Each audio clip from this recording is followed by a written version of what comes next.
WCB Podcast, your source for all things Chicago Blackhawks and everything hockey. With your host, let's do it, Jarom, Tanner, and Nolly. All right, it's another edition of the WCB Podcast, a part of the Hockey Podcast Network, presented by DraftKings and Raycon. It is Jarom, it's Tanner. What's up, bud? Doing okay, you know. So it was a week. It was good. It was good, and it was all right. It was okay. Multiple Hawks games, something we haven't had in a while. 3 games in 4 days, which is something we have not got to experience much this year with this ridiculous schedule. Not recently, no. So this was nice to have a lot of games going on. A lot of games going on. Yeah, pretty much what we kind of, I don't know, expected for the season. I mean, not a lot of wins, but a lot of good stuff coming up. We'll get into that here in a second. But first, fuck it. Let's just start it. Let's go right into the first game, Tampa Bay, Chicago. Chicago was looking to complete the season sweep of the Lightning. Tampa Bay had not won a game since they got beat by Chicago the week prior, including getting shut out twice, back-to-back games, 5-0 and 4-0, which don't see that often from high-power offense like the Lightning. No, not a good look for them. And it looked like this was going to be all Blackhawks, right off the bat, first goal of the game. Hey, Lucic scores. First game on power play unit number 1, and he gets a power play goal. Would you? Yeah, look at that. Korchinski was also at the point during he got an assist on that one. Korchinski and our favorite player, Kurashev. Yeah, got the other assist on that one. Man, oh man, I don't know if this was Kurashev's first time on the PP1 too. I can't remember. Maybe not. But hey, look, it worked right off the bat, and the Hawks had been struggling on the power play before that, which is funny. So Lucic Reichel gets his first goal in his first time on power play 1. And yeah, like you said, Korchinski was up there, and we have been pleading and begging for him to be PP1 defenseman. And they proved it works. And not to be negative on Seth Jones, but he is just done. I'm over it. I'm over him as that number 1 defenseman on PP1. Yeah, I feel like at times I really think that Seth Jones is like jealous that people want to get the puck to Bedard. Obviously, like, there's times where he just like doesn't look his way, or like looks his way and then takes the shot instead. I'm just like, what's happening? Or if he does pass it, he like puts a little too much on it and fucking fires it at him. I don't know. He wants it right back. Bedard only has a 70 flex stick there, so it's Jones. He's trying to snap it. You gotta slow it down a little bit there. After that, though, then it was all Tampa. Braden Point on the power play. Sergachev had a goal. Corey Perry did tie it up. It was a great passing play. It was very funny how it went down because he had, I think it was like a 2-on-1, but the guy that the back checker like caught up to him because Perry is not the fleetest of foot.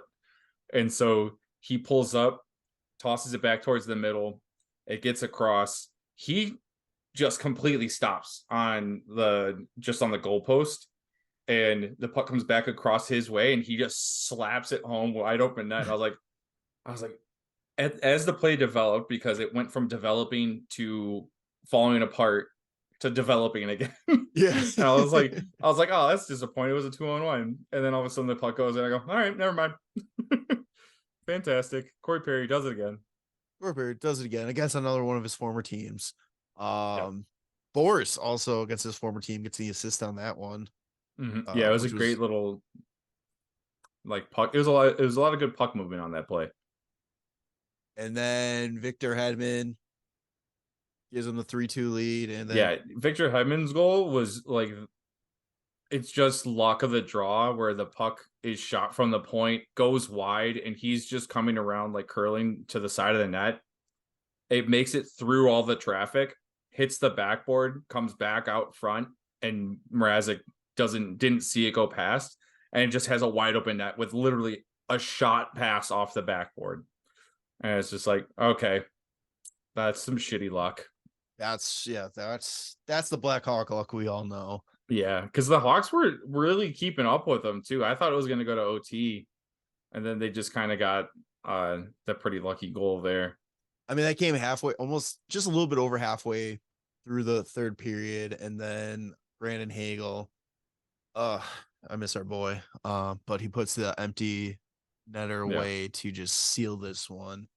But yeah, the Hawks, I mean, it was a pretty close game. 1 for 2 on the power play. They actually won the faceoff 58.6%, which holy that's shit, impressive. that's a miracle for this team. Mrazek again, another solid game. I mean, it was a couple bad bounces. Yeah, that you just really can't blame him. That tends to be like what gets past him is just like bad luck, bad bounces, and tips. But he's so solid. It might have been this game during one of the games. Oh, shit, was it this one? I can't remember which game was on ESPN. This one. This was ESPN plus Hulu. Yeah. This is the game when they were actually like giving compliments to Mrazek and how well he's been playing. Yeah, because Soderblom played against Nashville. Okay. Yeah. Yeah, they were complimenting Mrazek on his like stellar fucking goaltending since the beginning of the year. And they had mentioned that he said he feels like he's 100% healthy for the first time in years. And if that's true, like that makes a huge difference because you can really tell by the way he's been playing since the beginning of the season that like he looks great. He looks like a steal. Sunday, I mean, we'll talk about it here in a second, but like Sunday was probably his worst game of the season. Yeah, because he just he didn't face as many shots as he usually does. That was it. But I mean, so far through 10 games played, 289 goals against average, 915 save percentage. I mean, not much more you can ask, especially for. Yeah, I know it's weird because we always praise how good our young defensemen are, but they're good day, though, for being rookies. Like exactly. They're very impressive for being rookies. Like if they weren't rookies, I'd still be like, oh man, we got to get better defense. But it's like it's good because you can see the development happening and it's exciting for the future. Mrazek having a 915 save percentage on the 31st place team in the league is pretty fucking impressive. That's above league average goaltending that you're getting. And insane. you're still I don't understand. It makes no sense. Like I don't understand how that was working, but I'm not complaining because I've just really enjoyed watching him play. And it's just so funny compared to like last year where it was like Soderblom was so good and he just played some huge games. And I was always like, Mrazek's turn. Like, come on. And now it's like, Soderblom's playing. Like, just play Mrazek. No, because I mean it's going to be better in the long run to have him get more ice time, even if he does not do well. It doesn't matter. I don't know. I think at the same time, looking at like the way the defense or goaltending prospects are playing this year, I'm starting to think that he might not be in the plans for the future. Oh, I mean, who knows? We'll see. I think it's really funny going outside the goaltending, but back to this game. Yeah. Hawks had 11 penalty minutes. One was because Murphy got in a fight, and then the other 6 are Wyatt Kaiser. Oh, jeez. Yeah. Well, they also, it's weird. I don't know how this is calculated because it says 11 minutes. Kaiser's got 3 penalties, and Murphy got a fighting penalty. But then the Hawks also got a delaying game for challenging a goal. That was the Hawks had 13. Oh, am I reading it? I read them upside down. Yeah, that's my fault. Yeah, that goal that the goal they challenged on Braden Point, right? Is that the one? or was it the Sergachev? It was one of those two. I mean, I can just line up the time. Is that the 4:04. one that? Yeah, that's the Braden Point goal. It's where Point caught the pass and then crossed the blue line without the puck like on his stick, but like that's such a weird gray area of like, is it possession? It's like, let's not NFL this, okay? Like he clearly put the puck in that direction. He was going across the blue line with it. So it's like, I think yeah, I think it was a pretty bad challenge. a bad challenge on the fact that they shouldn't have challenged it, or they should have won this one. I feel like they shouldn't have challenged it. Because it's, I mean, when you're watching it in slow motion and you're like, oh, the puck's like a foot and a half off his stick, like there's no way he has possession. But it's like, how many times throughout the game are you like wheeling through the zone that you actually have the puck like on your tape, right? Like you're pushing it ahead. That still counts as possession because you're the one maneuvering the puck wherever it's going, even if it's not right on your tape. Is this the one where he went in before the puck though? What do you mean? Like it's like not on his tape and his feet are over the line?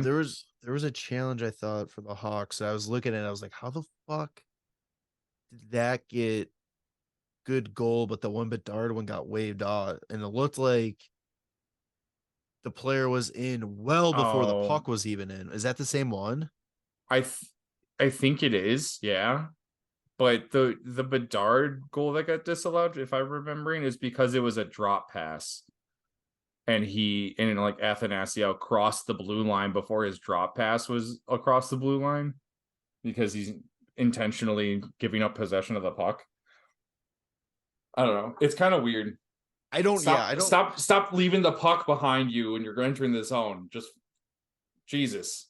It's like football. Don't drop the ball before you cross the goal line or whatever. Yeah, that's gotta be like the dumbest thing that can happen in football is like getting rid of it because you're celebrating a touchdown that you haven't scored yet. It's so stupid. I feel like offside, what's offside and what isn't offside is starting to reach what's goaltender interference, what isn't goaltender interference kind of level. It's so dumb because it's always obvious and they don't make the right call sometimes. So stupid. Which one? Goaltender interference. I mean, I think offsides is pretty cut and dry. It should be a lot easier than like they make it out to be sometimes. Yeah. Okay. Do you have anything else from the Lightning game here? I do not. We'll move on. I was hoping they would come away with another dub, but it's okay. One step closer to Macklin Celebrini. No big deal. You know what, too? Going 500 against the Florida teams, I'll take it. Wait, we did play. We beat Florida at home. We lost Florida on the road. We beat Tampa Bay on the road. We lost them at home. Oh, yeah. Okay. So, yeah. Hey, go 50-50. That's fine. There. Yeah, I mean, those teams are both good teams. So, that's good. So, then we go to Saturday's game. Finally, the Hawks play another team in the Central Division. Third game this year against the Central. We are almost to December. Yeah. And so we go to the Nashville. This is a story of two teams that are just not good. One's rebuilding, one's quote unquote retooling. Is probably going to be on the verge of rebuilding somewhat. I think. I mean, how long do they hold on to UC Saros while they do this? I thought I heard something about they're going to try to re-sign him. I wouldn't. I mean, it would make sense to like just keep him because you love him, kind of a thing. Because I'm sure they're not going to try and tank for any reason. No, but I feel like the direction Trotz is taking this team, if he gets an offer, he's going to fucking take it. Yeah, probably. I would not like.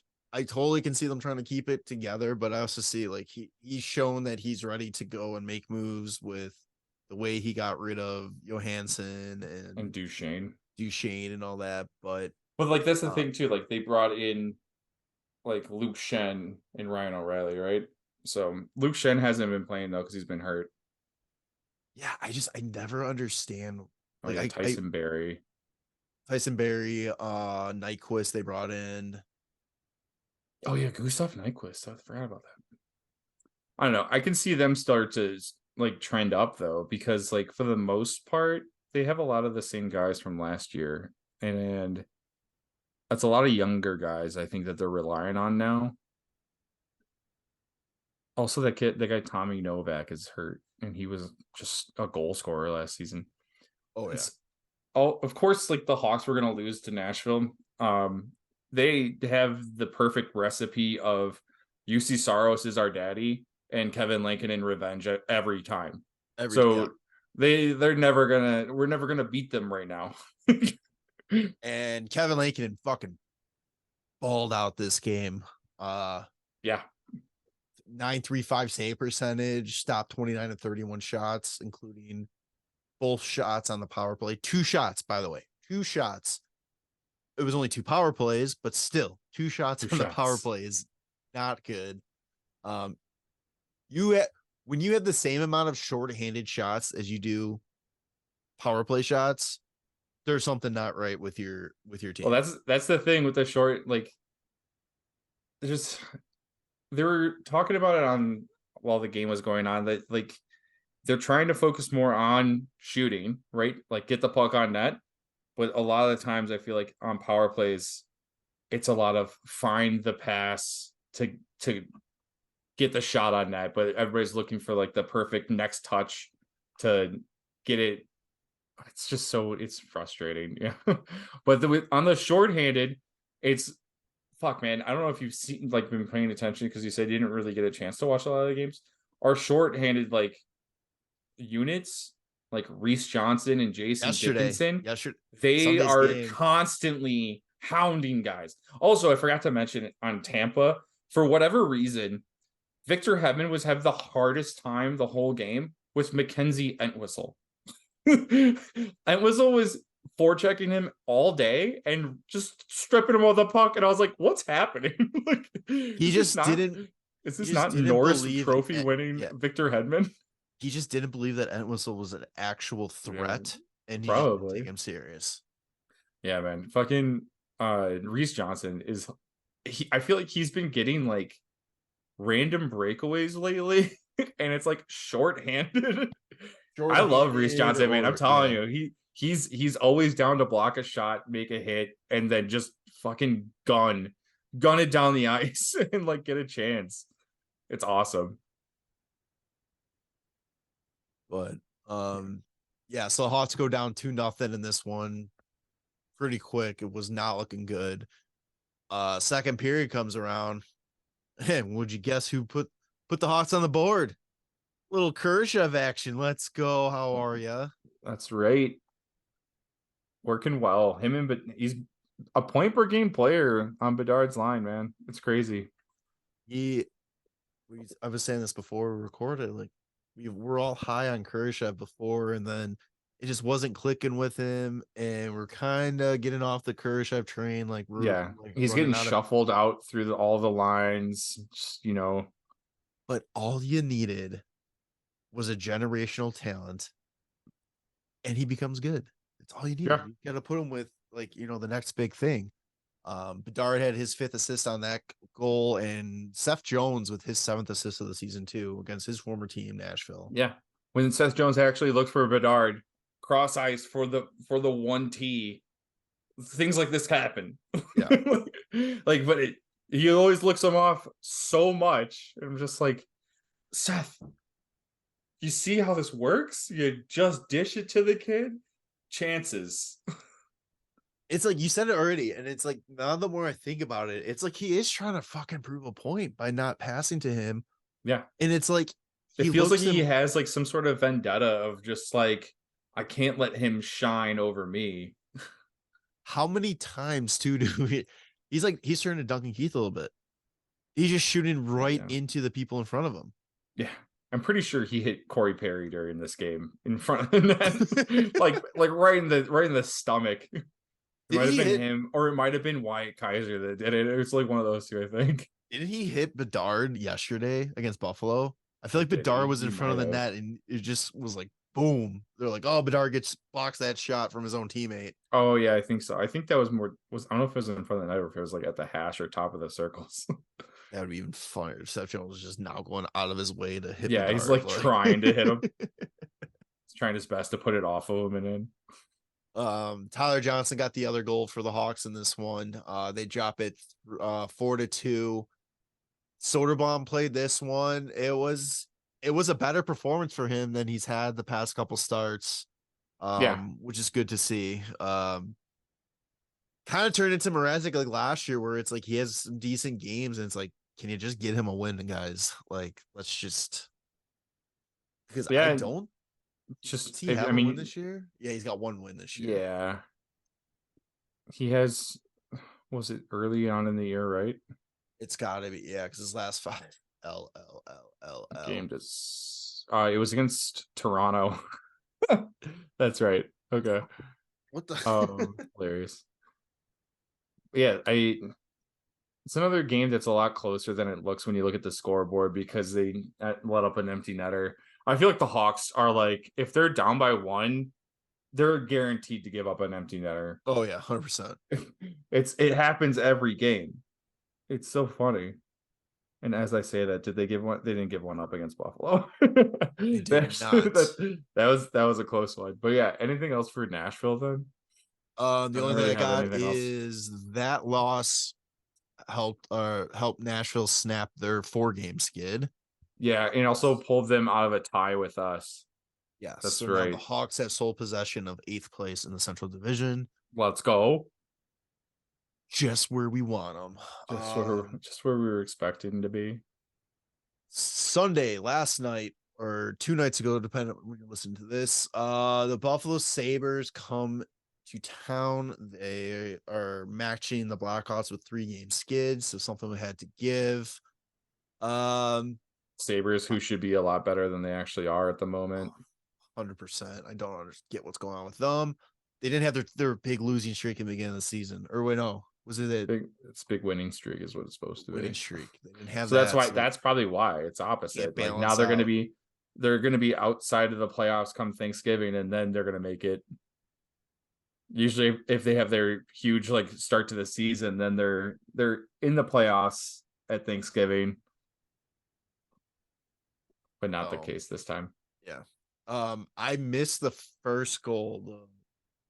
It's just Rasmus Dahlin's just nasty. He just walks right in and just rips it far side. But before we even get talking about the goals, this game is the first game that the Hawks put together the line of Reichel, Bedard, and Kurashev. And I was like, oh, baby. Let's go. Direction through this game. No. They looked so good just like the whole time. I don't know. I feel like I missed a portion of the first period just because, like, you know, eating dinner and shit. The game was on at like 5 my time. And when I was of the majority of the game I did get to watch, like they all look good. It was just so nice to see. It looked like they played with each other all year. Like, I know it helps with Kurashev and Bedard already playing with each other, but you know, it didn't look like Reichel was missing a step, which, I mean, just shows how good this kid is. And they're just flowing up the ice the whole time. Like one guy gets covered, and then it's amazing from like to watch where they decide to make to put the puck, because there's so many times it's like they're wide open, guys crash, and like they have the opportunity to put it on their stick, but sometimes they go like off the boards into the open ice where they know they're going to get it. And then other times they'll turn a spin back, toss it back to them. They catch up and like fire through. And I'm just like, God damn, like their ability to break the puck out and just bring it into the zone, whether or not they get it deep, like at the blue line, it's just incredible. It was so fun to watch. I mean, and then even looking at jumping ahead, Kurashev's goal, the hockey IQ that Bedard showed, like he had the 3, he was like 1-on-3 with Buffalo, drags all 3 guys towards him, throws a nice shot on net off the pad right to Kurashev, who's got the patience to pull it to his forehand, and is able to just like little tap away goal, like tapping goal. Like, Yeah. oh God. And that was Khrushchev from Bedard from Reichel. Great pass from Reichel to get out of the zone. Bedard carrying it's in. Literally the fact that Reichel is great defensively too. So he gets right in there and pulls it out, just gets it right to Bedard. And yeah, like you said, the two of them just go up the ice and they kind of do like this, like like a fucking helix kind of thing where they cross once and cross back again at the blue line, just because like that's where the open ice was for Bedard, and Kershaw's just gonna go find the other side of the ice. It was great. It was good stuff. It was, yeah. I mean, I really like this line. I really hope they have another good game together so that it's not a question about changing it up. Like, I know it's a young line that's not really proven. Well, but that was something that was kind of funny that I mentioned. They were deep in the Buffalo zone for a while in the third period. And I was like, this is incredible considering the oldest person on the ice for the Blackhawks, I mean, outside of Mrazek, was Khrushchev.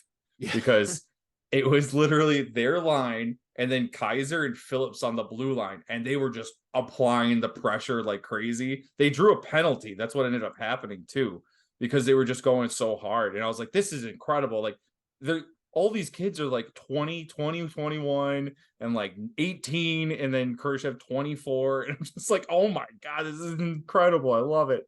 Well, then too, it was hilarious. Like it's one time too with that line. And then on top of that, you had Zach Benson, who for Buffalo was out there, who I think is 18 or 19. Yeah. You had Dylan Cousins, who has got to be like 21 or younger. Like, it was 20.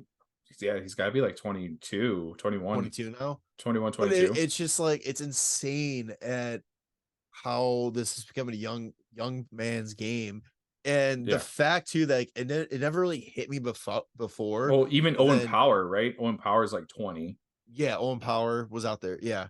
But it didn't hit me until 22. It got brought up that Bedard is one of two people in the NHL right now who's an 05 birth year. Jesus. That's fucking insane. Like, yeah. I feel so goddamn old because of that. You should. You should feel old. Jesus. But feel bad. Yeah, I do feel bad. I got nothing going on in my life, and these guys are playing in the fucking NHL. Oh yeah, So Benson's the other one. It's an 05. Okay. Yeah. And then the only other thing, well, the two goals from Buffalo I saw were the Jeff Skinner one and the Eric Johnson one. The Jeff Skinner one, he just fucking played that team's D like none other, just snuck behind the net. Yeah. Got the puck down low, an easy fucking tap-in goal. And then the Eric Johnson goal, like, what a fucking shot. Like, yeah, was it just coming from the side and just go short side over his shoulder? Yeah, and Darren Payne pretty much said it without saying it. He's like, yeah, there's zero reason why Eric Johnson should be making that shot, which is why probably he got Mrazek like frozen. Yeah, like, probably. It was so funny. Like, oh yeah. What was the other thing too about this game? Now that you mentioned Eric Johnson, just like there's 5 first overall picks playing in the game. Oh yeah, with Eric Johnson, Rasmus Dahlin, Owen Power, Connor Bedard, and Taylor Hall. It's like Jesus, a lot of first overall talent. Also, like, since we're talking about every goal, basically Taylor Raddysh's goal was a great tip. Oh yeah, great tip. The Khrushchev just wheeling around the back of the net and throwing it on net, and Raddysh just perfect angle on his twig just to put it short side high. My God, that got me going. Dude, it's like, that's what I love about this team right now in this season. It's like expectations are so low. Yeah. We're not expecting to win. And when they do good stuff, it's that much better. It's that much more enjoyable. Exciting. Yeah. And it gets you ready for the future. Just for the sake of comparison, like, we're 31st in the league. It doesn't feel that bad to be 31st. If San Jose, who gave up 2 games of 10 goals against, if the Hawks did that, I would be like, I cannot watch this. Yeah. Like, at least they're in these games. And even this game too came down to the wire. Like, they almost went into overtime. Like, they were with the empty net, man. Like I thought it was going to go in. And of course they hit the post with like 0.5 seconds left. Yeah, that was intense. I honestly thought at one point the way that like everybody on the ice kind of stopped at the horn, I thought it trickled in. Yeah, I know, right? They were just like, ah. I was like, wait a second, did that go in? Like, Yeah, not Buffalo didn't celebrate like the game, like the win or whatever. I was like, wait a second, something's going on right now. Yeah, it's pretty funny. But yeah, I mean, this is like we said earlier, this is probably Mrazic's like weaker game. But he only faced, what was it, 20 shots? I actually just closed out the. Yeah, he had like, I don't know, 25 saves. I don't remember. I literally just backed out of it too, which is funny. 17 saves on 20 shots, so 850 save percentage. So it's like that. Those numbers look bad, but it wasn't. The goals were good.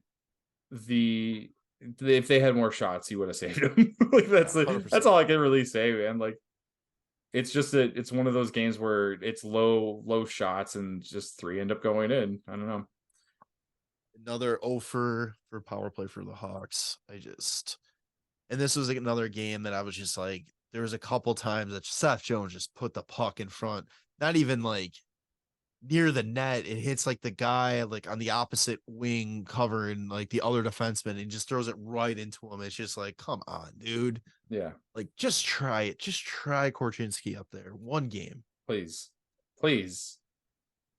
So 3 stars of the week. Oh yeah. I got mine. I got my first star, and then I got second and third, who we can just flip whoever you think. Oh boy. Okay. I would say third star, probably Bedard. Okay. Second star, Reichel. First star, Khrushchev. Yep. There we go. Yeah, Khrushchev having a week, man. He had a good week. And the team, that's the thing. Like the team lost all 3 games, but they looked good for a good portion of those games. It's just like a lot of these teams are going to be better than them at this point. 100%. And I think Foligno had, it might have been after the Buffalo game, but he's just like, you can see it starting to develop for us where like we're almost there, where like they're still competing very hard in all these games. They're now coming out with the W, but like pretty soon, man, it feels like they might have a stretch of a bunch of dubs. That's what I also love about these vets they brought in. Yeah. Is you listen to them talk and it's never negative, like frustrating about losing. No. It's like, yeah, sure, we're not happy, we're not winning, but they're saying we don't all look the right like shit. Exactly. They're saying all the right things. And like you could tell that they are a great guiding force and leadership group for these young kids on this team. And it's really, I don't know, it just feels really great to know that it's like, it's not like, God damn it, why the fuck aren't you winning? Versus, you know, like, hey, it sucks with this, but look we're doing this right. We're almost there. We need to just adjust this, adjust that, and you know, it's a different game. I think that it's kind of funny too when you're actually watching the games when you see guys like Perry and Foligno just start to kind of turn the dangles on a little bit, because I'm like, they must be having fun out there, because you don't like, I don't remember that kind of ever being a thing while they were on like these contending teams, because it's like, right, like you lose the puck, then you're getting your ass chewed out on the bench. But like with this young team that they have in the Hawks, like every once in a while, Corey Perry's like going between a defenseman's legs, and so is Foligno. And I'm like, hey, this is impressive as hell to watch these guys do it. Like I'm sure they're watching Bedard do it and like Reichel do it, and they're like, I can do that too. It's like every week I feel like I'm saying something about like the older guys that are just like now like they look like they're having fun out there. You know, funny. It's really, it's like, you know, dad not like, hey, I want my kid to be good and all that, but I'm not quite ready to let him win. Yeah. Oh yeah. Bet the action on the ice with DraftKings Sportsbook. You know, DraftKings makes it super easy to bet on NHL action. Just looking at games tonight, you have the Vancouver Canucks who are just on an absolute tear this season that nobody really saw coming. They are money line favorites at -162. You have the Edmonton Oilers who are looking to get their season back on track, -185. And then you even got the Carolina Hurricanes, who are just big time favorites with -258. Those are just some of the odds that DraftKings offers you each and every night. Make sure you download the app now and use code THPN. New customers get $150 instantly in bonus bets for betting just $5 on hockey. That's code THPN only on DraftKings Sportsbook, an official sports betting partner of the NHL. The crown is yours. Bonus bet expire 168 hours after issuance. Gambling problem? Call 1-800-GAMBLER or visit www.1800gambler.net. In New York, call 877-8-HOPE-NY or text HOPE-NY 467-369. Connecticut, help is available for problem gambling. Call 888-789-7777 or visit ccpg.org. Please play responsibly on behalf of the Boot Hill Casino Resort. 21 plus, age varies by jurisdiction, void in Ontario. Bonus bets expire 186 hours after issuance. See dkng.com/hockey for eligible and deposit restrictions, terms, and responsible gambling resources. NHL and the NHL Shield are registered trademarks with the NHL League. Copyright NHL 2023. All rights reserved. Halloween is over and it is now my favorite time of year. Christmas time is here. It may be too early to start decorating for the holidays, but it's never too early to start your holiday shopping. Why not take care of it now before the crowds and packed calendars make shopping a total nightmare? Especially when you can get some of the best deals of the season well before Black Friday. You can shop Raycon products right now and save up to 50% off because their early Black Friday sale is going on now. You heard me talk about Raycon products before. Raycon first made a name for themselves in the audio space with products like their everyday earbuds, known for delivering high quality, thoughtful features like a 32-hour battery life and a perfect in-ear fit for all day wearing and lasting comfort. And this past year, they expanded their entire business with the introduction of Raycon Home and Raycon Power Tech. Their 5-star reviewed Magic 180 cables allow you to charge iOS, micro USB, and Type-C devices 8 times faster with a 100-watt power delivery. Raycon is known for delivering high quality and thoughtful features at half the price of other premium tech brands. It's no wonder their products have racked up tens of thousands of 5-star reviews. To everyone, get in the holiday shopping spirit a bit early. Raycon is currently offering 20% off everything on their site with select products up to 50% off.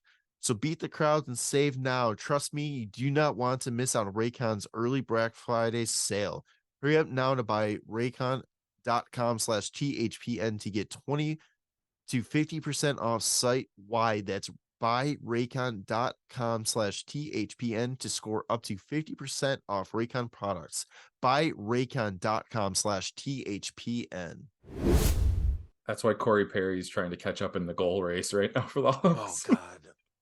Dude, I still have never thought I would say this, but I want a Corey Perry, at least a jersey shirt. Yeah. Like, oh yeah.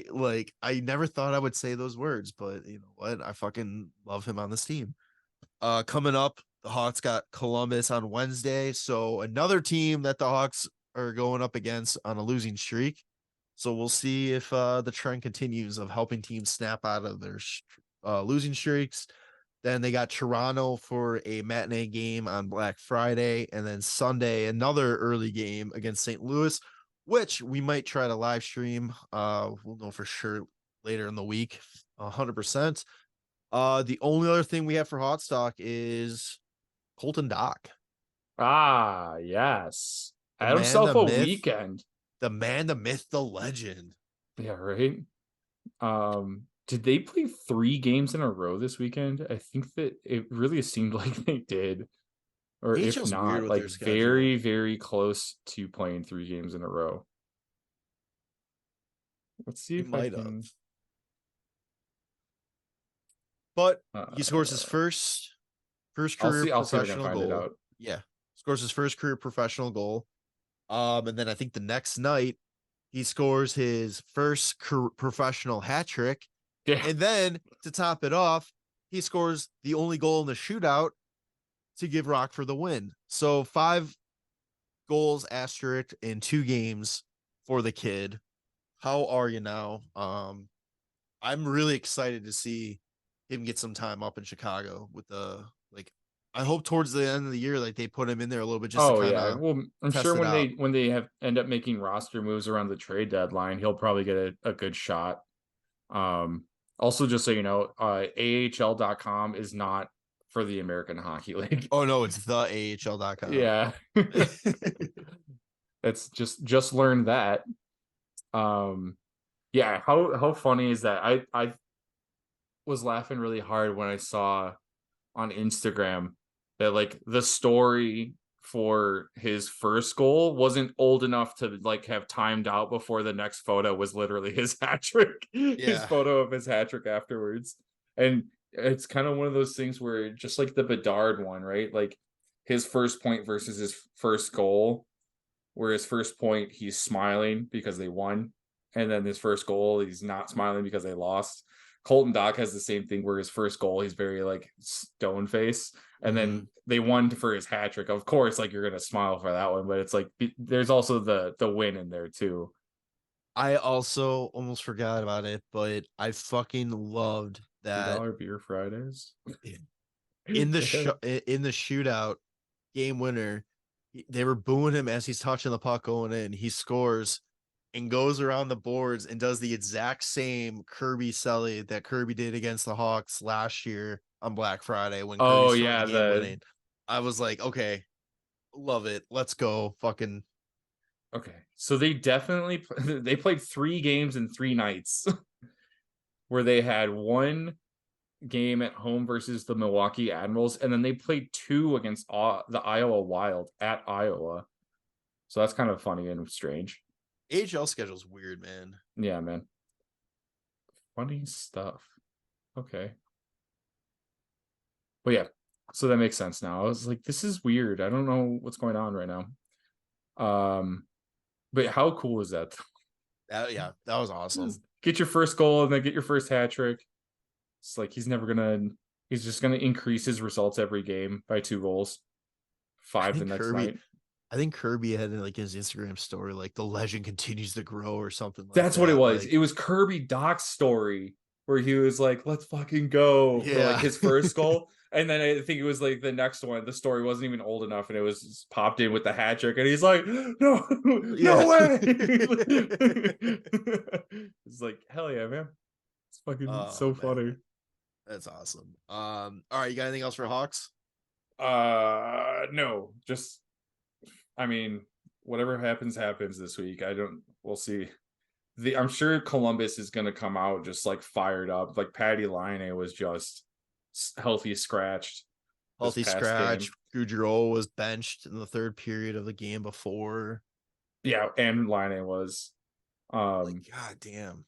I had seen though too. I don't know how much this plays into it, but like apparently the game that or the day that the game he was scratched is also like the 2-year anniversary of his father passing away. So I don't know if that was anything to do with it.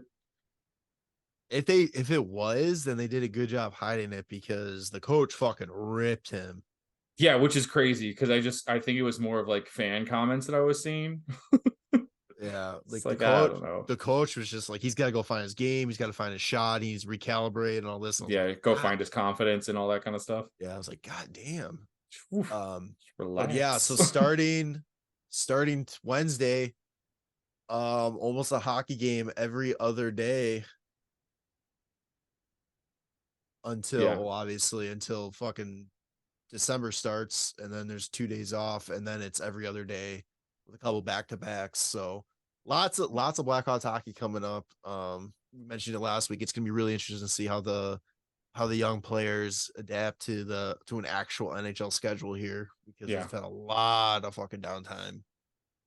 That's one of the good things about having this veteran leadership that we do have on the team too. Like they're gonna know how to handle it. Oh yeah. They're probably gonna be like, hey, like when practice is done. Like we're not hanging out on the ice for much longer. We got a lot of ice time coming up. they're gonna like call them off the ice and then like lock the arena off from them. Like, Just hose the ice down as they're on it, just like with warm water, so it starts to melt. Like, you guys got to get off. I still love that. Bedard wins. Get off the ice. Yeah. All right, moving to NHL talk here. We'll start off with probably like the worst news of the week. Boston Bruins forward Lucic. I always forget his first name. Milan Lucic steps away from the team indefinitely after he was arrested for domestic abuse allegations on Saturday. Police reports slowly coming out saying that what is it here? Call the police saying that his wife called the police saying that her husband attempted to choke her. When they arrived, they found broken lantern with glass or light with glass on the floor and all that kind of stuff. Shitty situation. Broken lamp. I don't know why I said lantern. I don't know. It must sound like they're camping. Yeah. Also said that he was drunk. All this, but yeah, it's shitty situation, and based on what's coming out, I'd be shocked if he plays again this year at least. I think last time somebody was like actually convicted or arrested for domestic abuse, they ended up just playing in the KHL from now on. Oh yeah, shit. What was that? It was the guy from LA. The kid on shit. LA. I can't remember his name now.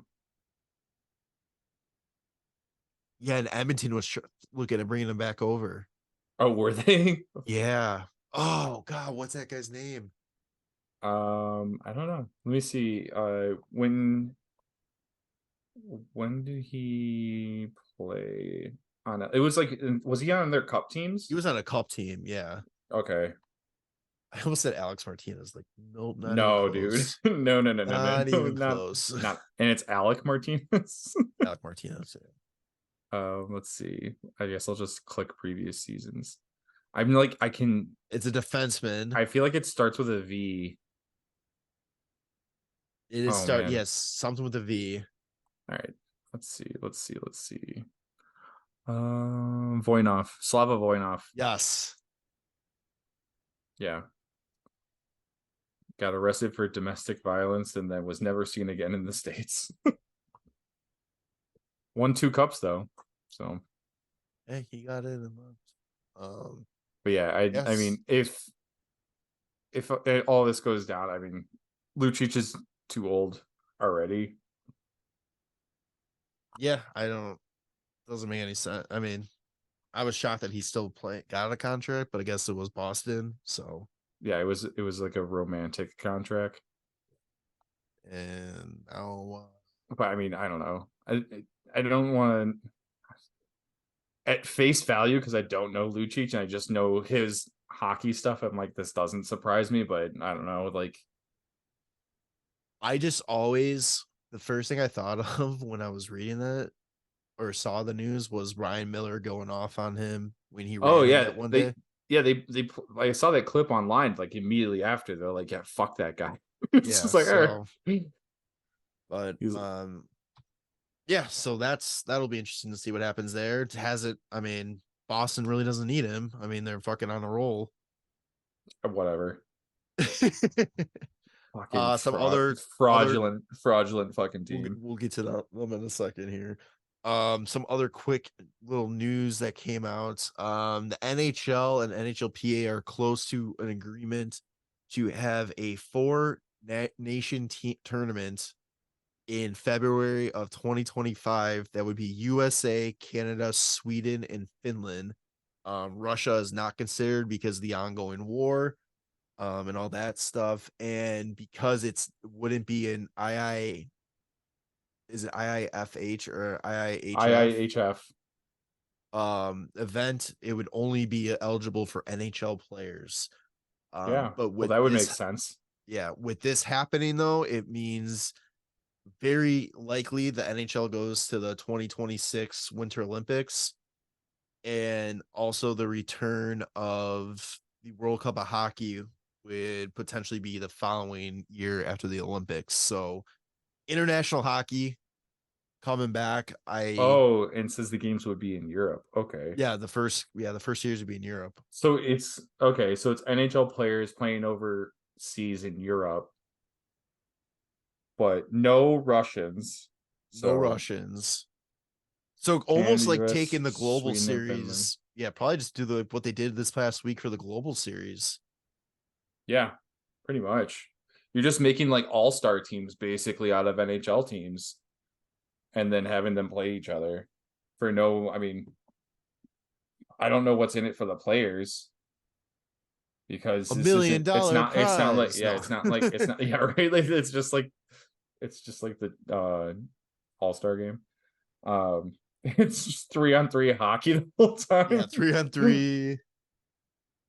Speaking of the All-Star game, though, there's a rumor that this upcoming edition of the All-Star game could bring back the draft. Ooh, yes. Is it a rumor that it's a rumor? I thought it was gonna happen. The thing I saw was rumored. Financial, it says rumored to return in 2024. They better do it. That's like the coolest thing. I will watch that. Maybe not the game, but like I will watch that draft so Dude, so bad. The draft was the best when Ovi was hammered and telling people not to pick him, and then he was holding up the sign saying, I want to be last, I need a car." Yeah. Like that was so much fun. And the players get to show off their personality too. Yeah, God forbid you want to grow the game, let the players show who they are a little bit. I'd just be curious if it would be 3-on-3 again, or if it'd still be 3-on-3, or if they would go back to like. Well, if it's 2 teams, right? Unless they're drafting 4 teams. Yeah. That's interesting too. Yeah, I wonder. I don't know. The 3-on-3 is okay. Though I feel like the games just go, I don't know. It's weird. They're really quick. Yeah. Like I want to see more of certain players, but then like during the All-Star games, it's like some of these guys just aren't playing, right? Like that's what's weird to me. So like if he was 2-on-2, you just do it's not conference versus conference. You just have like all of the guys and do the draft. Like everybody's playing during the game. Yeah. And you just make it like a regular game. The All-Star game for me is just dead. Like I don't care about it.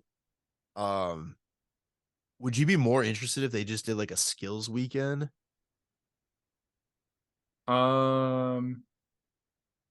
Yeah, maybe depending on what it was. I like it when they're thinking outside the box and doing like skills competition stuff like geared towards where they are. Yeah. I thought that was really cool. It's just really dependent, and a lot of the times too now, like I feel like I'm just too old because it's a lot of like going towards the younger crowd. I'm like, what the fuck are they doing? Yeah, 100%. Like, the Vegas one was pretty cool. Who is this person that's also just with them? Like, I don't know who it is. Yeah, I thought the Vegas one was pretty cool when they were like on the and what is in like the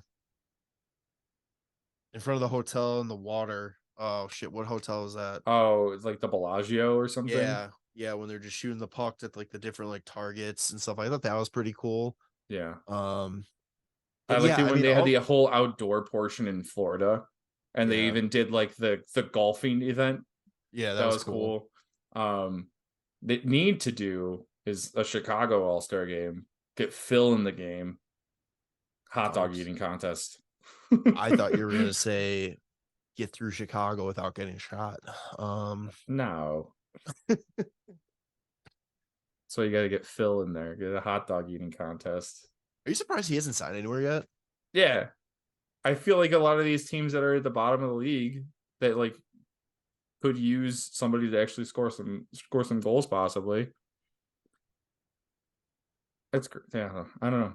Maybe he's like, I'm only going to sign with a couple teams. That's true. He's earned the right to pick and choose, but yeah.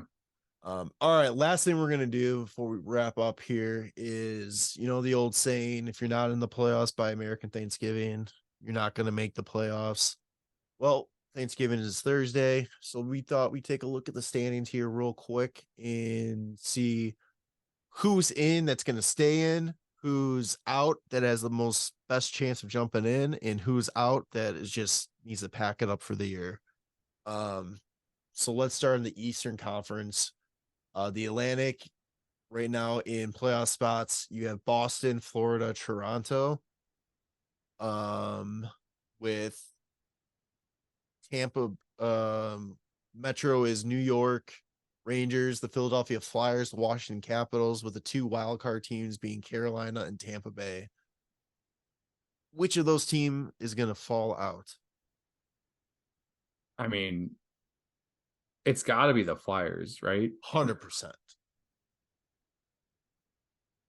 So the Flyers right now are in that playoff spot, but I don't know. They've played a couple more games than the other teams. They're on a 5-game heater right now. Yeah, they've been playing well. I don't. That's what's really weird to me. Just kind of strange. Okay. Yeah, the Flyers are a very surprising team this year because I was expecting them to be like the worst, the absolute 100%. worst. And I don't know if them just starting hot, staying hot, and then maybe cooling off, or like is this what we're supposed to see from them from now on? I don't know. Maybe it's because Sean Couturier is actually playing this season. Yeah, I mean that was a nice comeback there. Getting Cam Atkinson back too. I know he's kind of like past his prime, but I mean that's still a decent piece. Yeah, he's a goal offensively. scorer. And then Carter Hart. I mean, has he been the guy playing? Yeah, I think he was hurt for a little bit too, though. I don't know. It's very odd. They've played like pretty okay teams. I mean, they beat Vegas in OT. They beat Carolina. Yeah, it's really weird, but I don't know. I don't think that they're gonna stay there because they haven't played. Is this this might be another one of those situations where they haven't really played anybody within their division too much? Yeah. Like I was just looking at it. I think they played Carolina once. They just played Columbus, and that's it for this month so far. They've only played 2 teams in their division. That's one of those things right now, like where a lot of these teams I think are doing well. They played Carolina before one time. I think they're doing well outside of their division. And then like these divisions that are pretty tough, like you'll start to see teams like that just like fucking drop. Like when they're starting to play teams like the Devils, they're playing the Penguins. Capitals are hot right now too. I don't know how long they can keep that up for. They're in a 4-game heater right now, 8-1-1 in their last 10. Is Strome still leading that team in points? I would tell you, but I can't fucking click on their team name on NHL. That's interesting. Oh, here. Shit. No, Ovechkin's leading the team in points. But Strome is leading the team in goals. That's what it is, which is so funny. It's like, how is that happening? Yeah, I mean, I think Washington's another team that I can see dropping off though, out of that playoff position. Just because that division has Carolina and New Jersey in it, and you got to imagine that those teams are in. New Jersey's struggling only because Jack Hughes was out for the last 2 weeks. Nico Hischier was out as well, and Timo Meyer's out right now. Yeah, like they've been playing without like 3 of their better players, and they've still like done all right. So Detroit, Pittsburgh, New Jersey, Islanders, Buffalo, Ottawa, Montreal are all within 4 points of the last wild card spot. So basically everybody but Columbus is within striking distance of a playoff spot. Out of Detroit, Pittsburgh, New Jersey, the Islanders, Sabres, Senators, Canadians, any of those guys you like jumping up? Wait, out of who? No, Detroit, Pittsburgh, Islanders. We're skipping New Jersey. Is that what you said? I said New Jersey, I thought. Oh yeah, New Jersey's going to bump up. I think Detroit will stay within range. I don't think that they'll end up making the playoffs because I think this is just a very improvement year for them. Because I mean, their hot start was contributed to like Larkin and DeBrincat, right? Starting super hot. They have both cooled off majorly. Yeah. Sabres should be a lot better. I don't know what their deal is. I just feel like because Sabres, like, I'm hoping that they turn it on because I'd like to see them in the playoffs, but I feel like this cold of a start might fuck them in the end. Blue Jackets are donezo. Montreal has no chance. Ottawa, who knows? It's funny because like these teams, like Ottawa's like 5-5 in their last 10 games, so they're like exactly 500. That's not going to get you in the playoffs, but it's better than being 1-7-2 like Columbus. Yeah. Montreal's lost their last 4. Yeah. I'm just impressed that Montreal's just like been that close and like to 500 hockey. Jesus Christ, the Rangers are 9-0-1 in their last 10. I kind of feel like too, they're like very quietly dominating. Well, the crazy thing about that too, they haven't had Shesterkin for the last 2 weeks. He just came back like this past couple days ago, and they were getting wins with Quick, and they brought in Louis Domingue because Quick also got hurt too, and they were getting wins with Louis Domingue. Yeah, it's been a wild ride. They've just been racking up the dubs. Yeah, when we were doing our rankings for the week, and I was looking at the Rangers, I was like, holy shit, they've only lost 3 times. That's insane. Yeah. And all those losses came like early in the year too. So yeah. All right, Western Conference playoff spots right now. Dallas Stars, Colorado Avalanche, Winnipeg Jets, Vegas Golden Knights, Vancouver Canucks, LA Kings, St. Louis Blues, and then Arizona, Anaheim, and Seattle all have a tie 18 or all of 18 points for that last playoff spot, with Arizona currently holding it based on they have the best points percentage. Yeah. Arizona, what a surprise. Yeah, I mean, you kind of called it though in the preseason picks. Like you said that if there's out of all the teams, you wouldn't be surprised if they made the jump. Yeah, I mean, I'd like to see them kind of make the playoffs too. They're like the Buffalo Sabres for me. Like they've been kind of bad, but like now they have really good young talent. Clayton Keller's like fucking cool. So it's just like you got guys that I like on your team, and you've been like kind of a lovable loser for the last like few years. Yeah, go ahead and make the playoffs. You did also say that they were going to jump over St. Louis. Yeah, okay. Well, they still have plenty of time. Yeah. Anaheim 2 is another team I'm a little surprised. Yeah, where they're at. Especially since Zegras has been hurt, and also when he wasn't hurt, was not producing. But they're getting, like we mentioned this before, like last week, they're getting so much help out of that McTavish, like Ryan Strome and Frank Vetrano. I think that they're a line, I believe, and they've been just like on fire. Oh yeah. It's just that team has been coming back in like every single game, like in the last minute. And they almost did it again this week. There was like, I don't know if you saw that. There was the huge like, how was this goal not a goal? Or how was this not a goal when it should have been a goal? Oh, the one that the pad it clearly hit the pad that was in the net. Yeah. They've been doing that. They've been pulling shit out of their ass like that, like over the last few weeks, where they're just coming from behind and then they're just like winning it in OT. And I mean, Leo Carlson's been doing hot. He's got 8 points in 12 games. What a rookie class! Is this the line? This is the line here. Frank Vetrano, Mason McTavish, and Alex Killorn.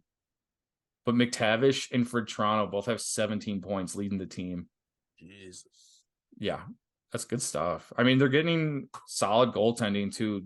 John Gibson, who everybody was like, "Oh, Gibson's not good. He's got a .926 save percentage." He's like, always been good. He's always just been been good. on bad teams. He's just been on bad team. Yeah, team. Yeah, for Well, I sure. mean, Oh yeah, no, I know whatever what you mean. team they put together. Whatever iteration of the Anaheim Ducks are that year. Yes. Yeah. Yeah. But yeah, no, he's good. They're getting the good goaltending. They're actually getting scored. Goddamn, Frank Vetrano's got 12 goals in 18 games. He's gonna be that surprise 50 goal scorer this year, you know? It's like Chris Kreider a couple seasons ago, who like Braden Point last year. There's another 50 goal scorer that I completely forgot about last year because there was like 4. And I can't remember. It's Mikko Rantanen, maybe.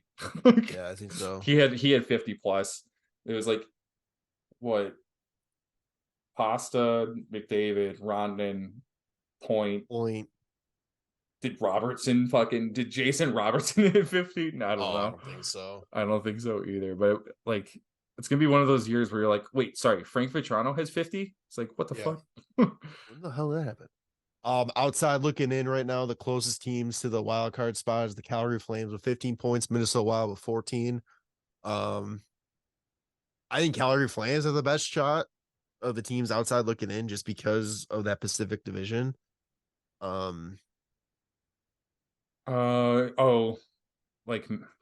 Calgary, they could, like, if they somehow figure it out. Minnesota has like the best team, I think, outside the playoffs right now. They're just not getting goaltending. That's no, Phil Gustafson has been absolutely royally screwing me in fantasy hockey. It's for like 2 weeks straight. He was giving up 4 goals on like 9 shots. And I'm like, what are you doing? Like, what's happening right now? But they just went and had their global series games. They dropped one to the Rangers, but they did win a solid game against Ottawa, I want to say. They are back-to-back overtime losses. Fuck. But it was a shootout, I think, for the one wasn't one against Nylander's sick goal. Yeah, that was Fleury was in net for that one. Yeah. And then it was only a 2-1 loss against Ottawa, but that game Gustafson actually had 30 saves. Yeah, that was a shootout loss. But yeah, man, they're just not figuring it out in net, but it also looks like they're not getting a lot of goals because fuck, man, they got smoked by Dallas 3-8. Yeah, they're 8-3. Don't say it like that. It's because I was reading it the way it was listed. I know. You're right. I think Kaprizov isn't having like the hottest start either. He's got 15 points, but he's a -8. I don't know. For somebody that scored 40 goals in like 65 games last year because he was injured, you'd feel like he'd have a few more points than that. It's just they're the team that to me is like right now they're not doing hot, but they're a good team that can, like, when it turns on for them, they're going to probably go streaking for a bit. Oh yeah. Like once the goaltending's back up to par for them, then like that's the thing too. Like Philip Gustafson had like one good season, but with his one good season, he looked really good. I'm expecting that out of him again. It didn't seem like a fluke, is what I'm kind of saying. Last question I'll ask about this, and then we'll wrap it up here. Edmonton Oilers. Just fucking put them to bed. You lost to San Jose. Like, Jesus. Right now they are 1 point over the Hawks. They're only 4 points above San Jose. Any chance they make this salvage this season? I don't know, man. Like, if McDavid and Draisaitl are just like not figuring out this year, just it's over. Yeah, that's your team. That is your team. And if those two guys aren't producing, your team's not going to go anywhere. Like, they don't have the support, except for the fact, I think, what is it? Evander Kane's having himself a good season so far. Draisaitl's got 21 and 16. How are they fucking losing? Evan Bouchard has 16 and 16. Zach Hyman's got 15 and 6. Oh yeah, I know why they're losing, because they have no goaltending. Yes, that's what it is. Classic Edmonton Oiler issue is goaltending. Goalies are relevant. Right. Episode 220 or 252. What are we calling it?